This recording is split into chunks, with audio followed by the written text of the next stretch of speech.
नमस्कार. आपण परत एकदा भेटतोय सरासरीच्या पुढच्या सिरीजमध्ये. तर सरासरीमध्ये आपण आधीचे सगळे टाइप्स कव्हर केलेले आहेत. तर आता काय की थोडेसे टाइप्स राहिलेत. बरं, जे हा व्हिडिओ पहिल्यांदा बघतायत त्यांनी याच्या आधीचे व्हिडिओ बघा, म्हणजे जेणेकरून तुम्हाला हा जो व्हिडिओ आहे तो खूप छानपणे समजेल. बरं, आपण काय केलेलं आहे की बेसिक टाइप कव्हर केलेला आहे. टाइप 1 आणि टाइप 2 म्हणजे सगळ्यात मोस्ट जास्तीत जास्त प्रश्न या टाइपवरती आहेत. इव्हन आता जो कंबाईन ग्रुप बी ला जो प्रश्न आला तो या टाइप 1 मध्ये आलेला आहे. कारण याच्या आधीचा कोणतेही प्रश्न बघा तुम्हाला याच टाइप मध्ये भेटतील. बरं, हा कोणता टाइप आहे टाइप 3 वाला? तर एरर वाला आहे. एरर म्हणजे काय की चुकीची माहिती कशी? समजा तुम्हाला काय दिलं असेल की 10 विद्यार्थ्यांची मार्क दिले असतील किंवा वय दिलं असतील, उंची दिली असेल, तर त्या ठिकाणी काय सांगतील की 10 विद्यार्थ्यांची माहिती दिली, त्याच्यामध्ये माहितीमध्ये चुकी झाली. चुकी म्हणजे काय की जिथं 10 लिहायचं होतं तिथं 20 लिहिलं गेलं, जिथं 30 लिहायचं होतं तिथं 40 लिहिलं गेलं. आपण एक काम करूया की थोडंसं एक्झाम्पल थ्रू समजूया, म्हणजे जेणेकरून तुम्हाला चांगल्या प्रकारे समजेल. बघा, पकडूया की एक 20 विद्यार्थी होते. तर 20 विद्यार्थ्यांच्या मार्कांची सरासरी दिली, तर मार्कांची सरासरी किती गेली? तर प्रत्येकाला सरासरी 50 मार्क पडलेले 20 विद्यार्थ्यांना. पण काय झालं की चुकून लिहिताना एका विषयामध्ये 40च्या ऐवजी 60 लिहिले गेले. एका विषयात 50 मार्क पडलेले पण लिहिताना 70 लिहिले गेले. आणि एका विषयामध्ये 30 मार्क पडलेले ते लिहिताना 20 लिहिले गेले. हे समजलं? तर प्रश्न काय विचारतील, तर खरी सरासरी किती असेल किंवा खोटी सरासरी आणि खरी सरासरी याच्यामध्ये काय फरक असेल, म्हणजे वाढेल किंवा कमी होईल किंवा कितीनं वाढेल आणि कितीनं कमी होईल. तर आपल्याला काय करायचंय, जे काय दिलेलं आहे ते लिहून घ्यायचं. लिहिल्यानंतर पहिल्यांदा इथं ही खोटी माहिती आहे आणि ही खरी माहिती आहे. आपल्याला काय करायचंय, पहिल्यांदा खोटी माहिती लिहायची आहे आणि पुढे खरी माहिती लिहायची आहे. म्हणजे ही खोटी माहिती झाली आणि ही काय झाली, तुमची खरी माहिती झाली. आता खरी किती मार्क होते? 40 मार्क होते. आता बघा काय आहे, हे जे काही खोटी 60 मार्क होते ते 40 करण्यासाठी आपल्याला काय करावं लागतील, याच्यामधून 20 वजा करावे लागतील. लिहिलं? आता बघा काय होतं की हे जे काही खरे 50 मार्क होते, खरे किती मार्क होते? 50. ते किती लिहिले गेले? 70 लिहिले गेले.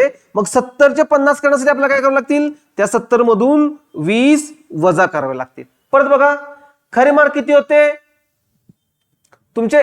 खरे मार्क किती आहेत? 30 मार्क आहेत. आणि खोटे मार्क किती आहेत? 20 आहे. मग 20 चे 30 करण्यासाठी आपल्याला काय करावं लागेल, त्याच्यामध्ये 10 मिळवावे लागतील. म्हणजे बघा, खरे 30 होते, चुकून काय झाले?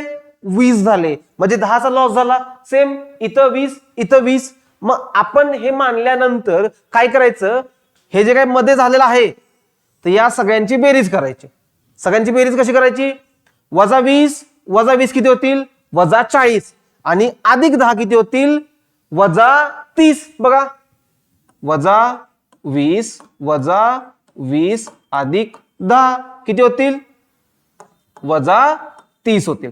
आता हे जे काय भेटलं, तर हे आपल्याला काय करायचं आहे की आपल्या इथं जे काय सुरुवातीला विद्यार्थी होते, किती होते? 20 विद्यार्थी होते. ते 20 विद्यार्थ्यांमध्ये डिस्ट्रीब्यूट करायचं. बरं, प्रश्न कसा सोडवायचा? हे मानल्यानंतर आपली जी काय सुरुवातीची सरासरी होती, जी काही खोटी सरासरी होती किंवा चुकीची सरासरी होती, ती पहिल्यांदा लिहायची. किती सरासरी होती? 50. आता आपल्याला एक्स्ट्राचे मिळाले, म्हणजे बघा, जर जास्तीचे मार्क मिळाले तर प्लस करायचे, कमीचे मिळाले तर मायनस. इथं -30 आहेत, चिन्ह आहे तसं लिहायचं आणि जे काही मार्क आहे ते आहे तसे लिहायचे. आता बघा, हे जे काय एक्स्ट्राचं मिळालं म्हणजे 30 मार्क कमी केले पाहिजेत. पण हे 30 कुणातून कमी होतील? प्रत्येकाच्या मधून कमी होतील. प्रत्येकाच्या मध्ये म्हणजे किती? आपली सुरुवातीची जी काही लोक असतील ती किती लोक होती? 20 लोकांमधून हे काय करावं लागतील? कमी करावं लागतील. म्हणून 30 मार्क 20 मध्ये डिस्ट्रीब्यूट करण्यासाठी त्याला आपण भागलं. आता बघा, 0 ला 0 कटेल, बे एक के बे, बे पंचे 10, म्हणजे 50 मधून 1.5 मायनस करा. तुमचं उत्तर काय येईल? 48.5. म्हणजे जी काय नवीन सरासरी असेल ती किती असेल?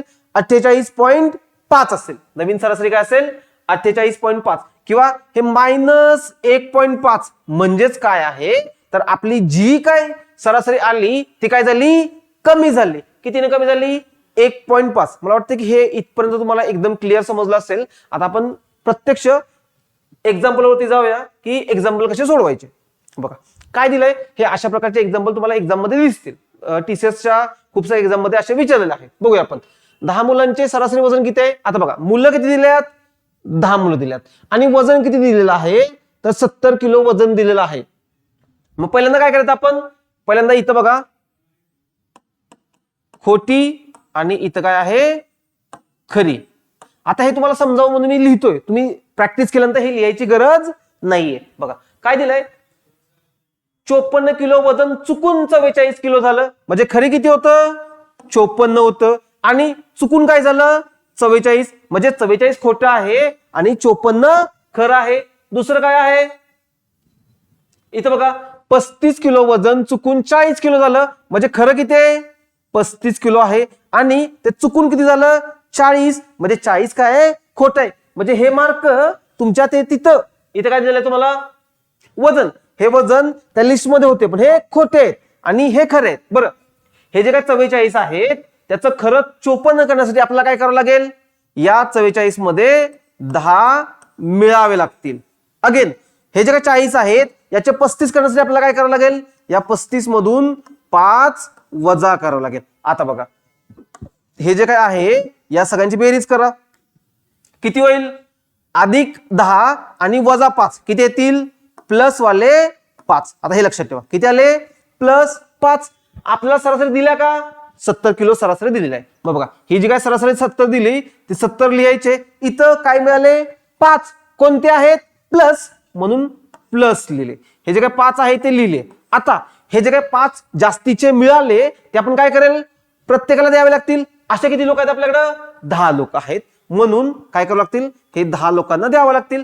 म्हणजे 5 भागिले 10. मग बघा काय येईल खाली 10 आहे म्हणजे याचं डायरेक्ट फायनल आन्सर किती येईल 0.5. फक्त आपण शून्य आहे तो शून्य काय केला ऍडजस्ट केला. इथं डेसिमल पॉईंट होता तो इथं नेला म्हणजे आपलं उत्तर काय असेल 70.5.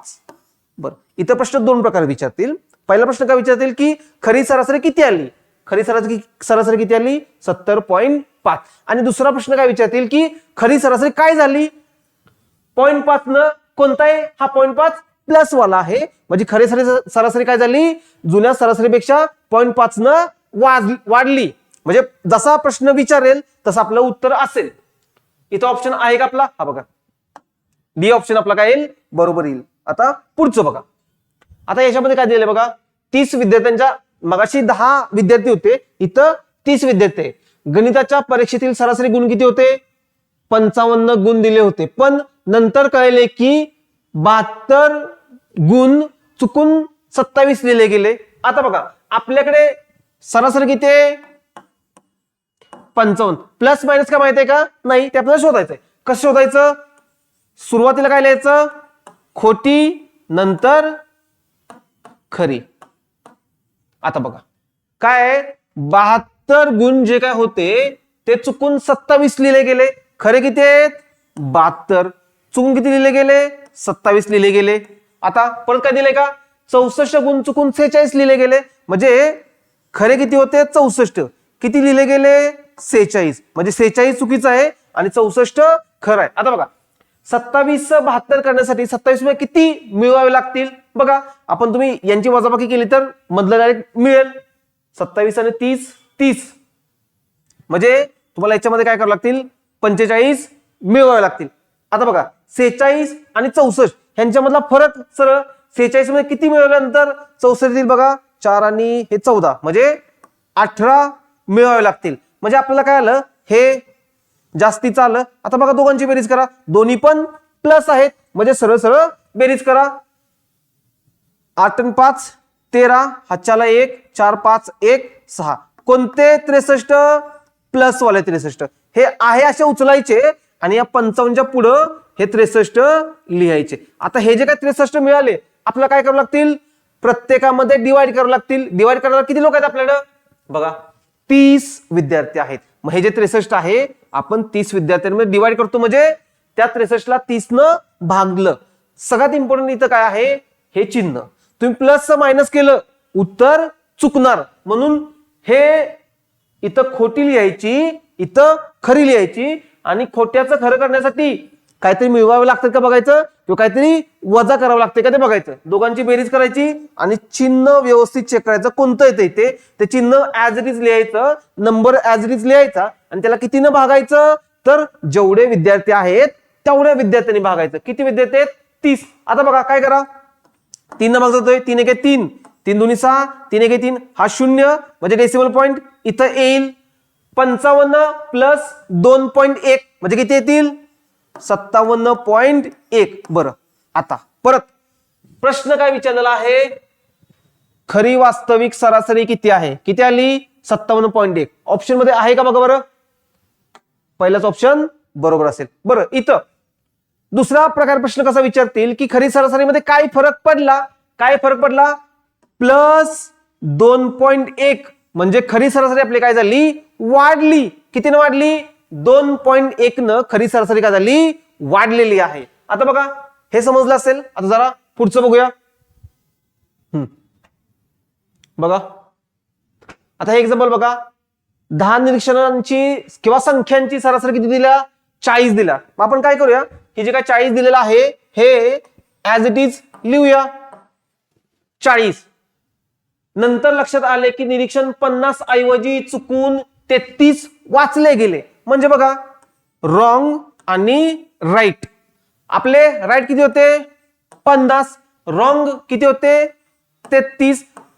म्हणजे हे 50 खरं आहे आणि हे 33 चुकून लिहिलं गेलं. मग हे चूक दुरुस्त करण्यासाठी म्हणजे 33 50 करण्यासाठी आपल्याला काय करावं लागेल, त्या 33 मध्ये 17 मिळवावे लागतील. मिळवावे लागतील म्हणून मी प्लस केलेला आहे. मग अशी बघा एक्झाम्पल मध्ये आपण काय केलं की काढावे लागतील म्हणून मी मायनस केलं, इथं काय केलंय प्लस केलंय.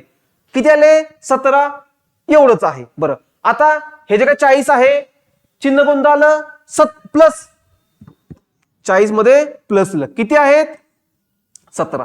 आता बघा हे जे काय 17 आहेत 17 आपल्याला काय करावं लागतील, सगळ्यांना वाटून द्यावे लागतील. आता वाटताना आपण काय करतो, डिवाइड करतो, भागिले करतो. किती लोक आहेत आपल्याकडे, 10 निरीक्षणांची सरासरी. मग या 10 ना आपल्याला हे 17 मिळतील. म्हणजे काय होईल 17 भागिले 10, हा 0 आहे, सरळ डेसिमल पॉईंट ऍडजस्ट होईल. म्हणजे 40 प्लस 1.7 किती येईल उत्तर 41.7 आहे का ऑप्शन मध्ये बघा. दुसरा ऑप्शन बरोबर असेल. इथपर्यंत तुम्हाला समजलं असेल काय करायचं. आता पुढचं बघा, 10 मुलांचे सरासरी वजन 70. बहुतेक पहिलाच प्रश्न काय झालेला आहे की कॉपी झालेला आहे, पण तुम्ही काय करा, हा परत एकदा तुम्ही स्वतः सोडवा आणि उत्तर तुमचं बरोबर येतंय का चेक करा आणि कमेंट मध्ये सांगा की उत्तर तुमचं येते की नाही.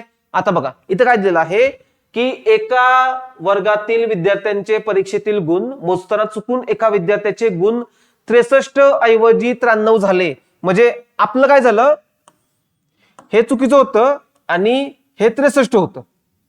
63 ऐवजी 93 झाले. चुकीचं पहिल्यांदा लिहायचं, बरोबर पुढे लिहायचं. मग या 93चं 63 करण्यासाठी आपण काय करावं लागेल, या 93 मधून 30 वजा करावं लागतील. आता बघा मगाशी आपण मिळवले म्हणून काय लिहिलं प्लस केलं, इथं काय घालवतोय म्हणून मायनस करतोय. म्हणजे बघा जर आपण ऍड केले तर काय करेल प्लस आणि सबस्ट्रॅक्ट केले तर काय करावं लागतील मायनस. म्हणजे मिळवले तर प्लस करायचे आणि जर मायनस करावं लागते तर मायनस करायचे. बरं किती आहेत 30. बरं अजून काय विचारलंय, यामुळे वर्गांच्या सरासरी गुणांमध्ये 0.5 ने वाढ झाली.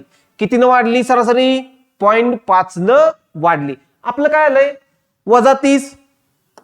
बरं हे -30 आले, आपण काय करतो, आपल्याला सरासरी दिल्या का नाही दिलेल्या आहे. मग फक्त काय विचारलंय सुरुवातीला किती लोक होते. आता आपल्याला माहित आहे का किती लोक होते, नाही. मग गणिताचा रूल काय तुम्ही लहानपणापासून शिकलाय, काय जे माहित नाही त्याला काय पकडायचं एक्स. मग आपण नेहमी काय करतो, जे काय जास्तीचं मिळालेलं आहे ते काय करतो सर्व लोकांमध्ये डिवाइड करतो, डिस्ट्रीब्युट करतो. मग इथं डिवाइड करायला किती लोक असणार आहेत, एक्स लोकांमध्ये डिस्ट्रीब्युट केलं. आणि हे डिस्ट्रीब्युट केल्यामुळं डिवाइड केल्यामुळं काय झालं, आमची सरासरी वाढली.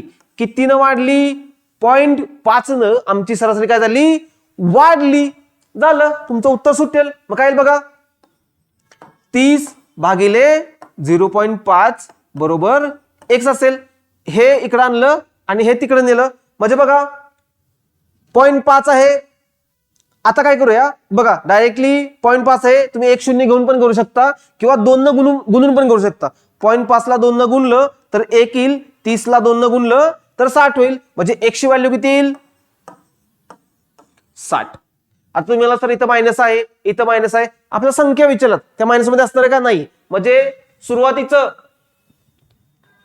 एकूण किती विद्यार्थी होते, विद्यार्थी मायनस मध्ये असतील का नाही, विद्यार्थी कसे असतील प्लस मध्ये 60 आहे का ऑप्शन मध्ये, ऑप्शन बी. बरं, इथपर्यंत तुम्हाला काय झालं असेल की सगळं सरासरी समजलं असेल. बरं, आता तुमचं काम काय आहे की सरासरीचे एक्झाम्पल्स गुगलवरून सर्च करा किंवा पुस्तकांमधून सर्च करा आणि आपण ज्या काही मेथड शिकवलेल्या आहेत त्या मेथड्सनी स्वतः सॉल्व्ह करा. आता बघा, प्रत्येक ठिकाणी वेगवेगळ्या मेथड्स दिलेल्या आहेत, पण त्या थोडेसे लेंदी आहेत. तुम्हाला मी काय केलेलं आहे, बेसिकनं पण शिकवलेलं आहे आणि छोट्या मेथडनी पण शिकवलेलं आहे. आता ही तुमची रिस्पॉन्सिबिलिटी आहे की ते एक्झाम्पल तुम्ही सोडवणं. बरं, आता याच्या पुढचा कोणता टॉपिक तुम्हाला हवाय तर तुम्ही कमेंटमध्ये सांगा की तुम्हाला कोणता टॉपिक हवाय, तो आपण टॉपिकची सिरीज सुरुवात करूया. ठीक आहे, धन्यवाद.